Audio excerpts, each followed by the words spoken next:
थांनाय साननैनि सिगां कचबिहारनि अनंत राय मुंनि सासे सुबुङा ग्रेटार कचबिहार पिपल्स एसोसिएशन बे आफाद मुं लानानै कचबिहार रायजो आरो इउनियन टेरिटरि गोदानै दाफामफिननांगौ आरो बेखौ भारत सरकारा बा नखर बिफाना दानो थाखाय बिथांमोननो खोथा होदों। बेबायदि मोनसे स्टेटमेन्ट मिडियानि गेजेरजों बिथाङा फोसावदों आरो बे फोसावनायखौ बिथा खालामनानै दाख्लैनिफ्रायनो आरो मैया आरो दिनैसिमबो आसामनि गुबुन गुबुन टिभि चेनेलाव आरो पेपाराव जोङो नुनो मोन्दों। आरो बिथांनि जि दाबि बे बिथाङा बुंदों जे कचबिहारनि माखासे जिल्ला आरो लोगोसे आसामनि बा सोनाब आसाम आरो आथिखालनि माने बिटिसि आरो बिटिआर आथिखालनि बिटिआर बे द'थि फारिलाइनि 6 सिडिउलनि बे क'क्राझार आरो चिरां जोंनि बे जिल्लाफोरखौ दाजाबफानानै आसामनि मोननैसो जिल्लाफोरखौ लाफानानै गोदान इउनियन टेरिटरि नङाबा गोदान रायजो दानायनि बाथ्रा बिथाङा माने बाथ्राखौ फोसावदों आरो बेखौ लानानै आसाम आरो बेंगलाव माखासे थासारि सोमजिनाय माखासे एक्सन रिएक्सनखौ जों नुनो मोन्दों। आरो बे अनंत रायनि जि स्टेटमेन्ट आरो बेयाव क'क्राझार आरो चिरां बिटिआरनि 6 सिडिउल काउन्सिलनि मोननै जिल्लाखौ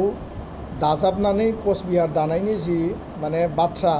बेखौ दिनैनि प्रेस माने मिटनि गेजेरजों दुलाराय बर' फरायसा आफादा जोङो स्ट्रंलि जों बेखौ अपोज खालामो आरो बेखौ जोङो सोंखारिदों। बे जि बाथ्रा बे माने मोनसे इमप्रेक्टिकेल आरो जुक्ति गैयै इलजिकेल आरो बेखौ लानानै दिनैनि मिडियानि गेजेरजों भारत सरकार आरो आसाम सरकारखौ जों खावलायो जे बे बाथ्रानि सायाव भारत सरकार आसाम सरकारा जोंनो क्लियार खालामनानै होनांगौ। आरो CGPAनि जाय गावखौनो मुरब्बी होननानै बुंदों सेल्फ स्टाइल अनंत राय बिथाङा जाहाथे उनाव बड'लेण्डनि बे चिरां आरो क'क्राझार बा जिखिसिलायानो जाया मानो खुनु कारनाव जाहाथे मुं लाफिना आरो बेखौ जोङो मालाबाबो माने सहसै लायाखै। आरो बाथ्राया जाहैबाय जे 1 सेन्टिमिटार हा जोंनि जायगानिफ्राय जोङो गुबुननो हगारनायाव गैया आरो खुनु कारनाव 35 बोसोर 35 बोसोर आलादा रायजो बड'लेण्डनि दाबिनायनि गेजेरजों सोमावसारनायनि गेजेरजों रायजो राजानि आन्दलननि गेजेरजों मुंख्लं जोंनि गेजेराव 5000 जालांबाय। एबसुनि आन्दलन BLTनि आन्दलन NDFBनि आन्दलन हाथियार लानानै सोमावसारनाय जालांबाय आरो दिनै मोनसे गोजोन गोरोबथा जानायनि उनाव जोंनि ओनसोला दिनै सान्ति परिबेश फैबाय आरो जोङो सुक्ति बायदियै बिटिआर गोरोबथायाव जिखिनि दफा मोनदों बे दफाखौ मावफुंनायनि थाखाय हाबाफारिया सोलिगासिनो दङ आरो बे मोन्थायखौ लानानै थांना थानायनि जों सिमां नुदों आरो जौगानायनि सिमां नुदों। गोजोन आरो जोंनि अधिकारनि बाथ्रा आरो जौगानायनि बाथ्रा बेयाव माने नांजाबफानानै दङ। दा बेबायदि समाव अनंत राय बिथाङा जि बाथ्राफोरखौ बुंनानै जोंनि गेजेराव मोनसे दावराव दावसि जोंनि गेजेराव मोनसे असान्थि जोंनि गेजेराव मोनसे संघात कनफ्लिक्ट लाबोनो नागिरदों बिनि गुबै दायनिगिरिया अनंत राय बिथाङानो। बिथाङा कचबिहारखौ लानानै मा सिन्था खालामदों भारत सरकारजों मा बुजाबुजि जादों भारत सरकारजोंनियाव मा दाबिदों आरो सरकारा प्रेक्टिकेलि बिथांनो मा बाथ्रा बुंदों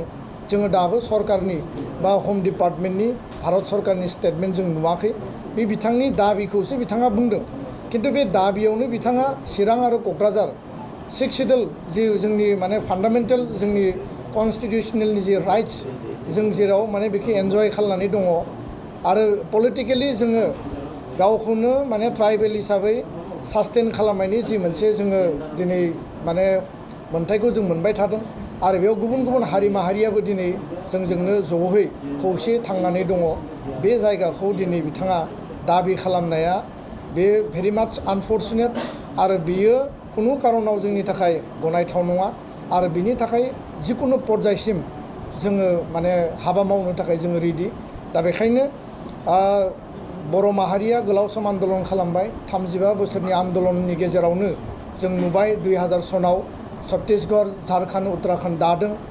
आरो 2013 सनाव तेलेंगाना रायजो दादों। दा कचबिहारनि मोनसे कुचकावाजखौ गोलाव समनिफ्राय जों खोनाबाय थादों दाबि खालामदों आन्दलन खालामदों सरकारा मा डिसिसन लागोन मा पलिसि दङ जों मिथिया किन्तु जोङो बे बाथ्राखौ जों गोरलैयै लायाखै सहसै लायाखै आरो बेखायनो जोङो स्पष्टयै बुंदों जे कचबिहाराव जोंनि जिल्लाखौ जुदि दाजाबना हरनायनि जुदि सरकारनियाव बेबायदि एजेन्डा दंमारोब्ला जों बेखौ मालाबाबो जोङो गनायनाय नङा आरो जोङो बे बिथिङाव जोङो स्पष्टयै भारत सरकारखौ जोङो बुंनो नागिरो आरो आसाम सरकारखौबो बुंगोन जे कचबिहाराव दाजाबनायनिख्रुइ जों जे गोलाव समनिफ्राय आलादा रायजो दाबिबोबाय थादों जोंनो आलादायै रायजो दानानै होनायासो बेटार होननानै जों बुंनो सानो आरो बेयाव सोरजोंबा जोंखौ दाजाबनानै हरनाय बा बिथांमोना दाबि खालामनाय बादि बिथांमोना गनायनानै लागोन बे बाथ्राया जोंनि थाखाय गनायथाव नङा दा बेखायनो अनन्त रायनि जि बाथ्रा बे बाथ्राया सैथोनि आधाराव नङा होननानै जों बुंनो सानो आरो बिथाङा दाबो माने खुनु बेबायदि प्रुफ बेबायदि मोनसे भेलिड माने मोनसे तथ्य होनो हायाखै भारत सरकारा जे बिथांमोननो कमिटमेन्ट होदों आरो 2026नि सिगां बिथांमोना माने इउनियन टेरिटरि जागोन बेबायदि भेलिड खुनु माने तथ्य जोंनो होनो हायाखै आरो बिथांमोना दाबि माने दाबिनि उनाव समस्याया समाधान जानांगौ बिथांमोननि अधिकारा मोनफुंनांगौ जों बेयाव बुंनो गोनां गैया किन्तु अधिकार होनो थांनायाव दाबिखौ सलुसन खालामनो थांनायाव खुनु कारनाव सिक्स सिडुल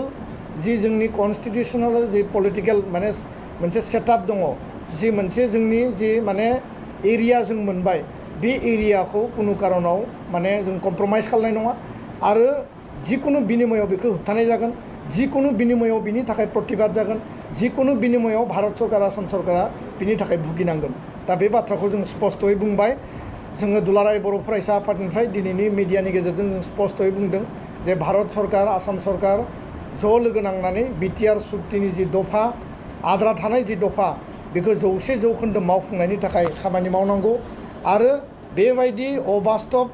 आरो बेबायदि जुक्ति गैयै खोथाफोरखौ सोरबाया बुंलाबायनानै जोंनि गेजेराव असान्ति लाबोनाय जोंनि गेजेराव संघात लाबोनाय खोथाफोरखौ जों मालाबाबो गोसो होनाङा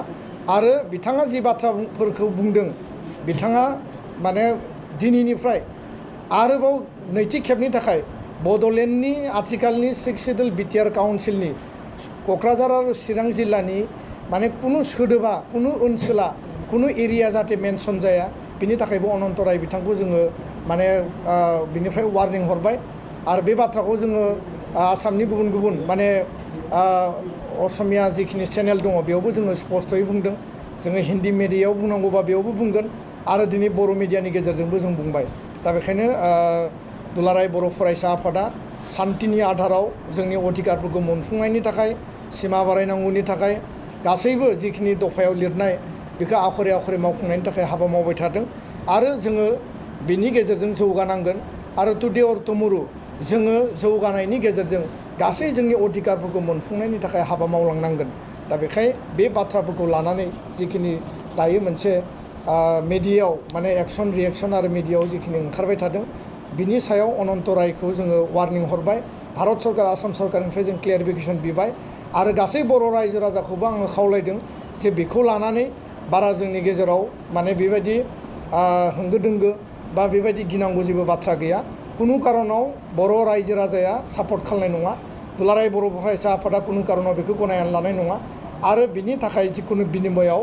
जिकुनु लेभेलाव होबथानायनि आरो जोंनि अधिकारखौ माने इन्टेक्ट लाखिनायनि थाखाय संग्रामा एट एनि मोमेन्ट जाफिननो हायो आरो बेखौनो जोङो सरकारनिफ्राय जोङो दाबि खालामबाय गोजोन्थों।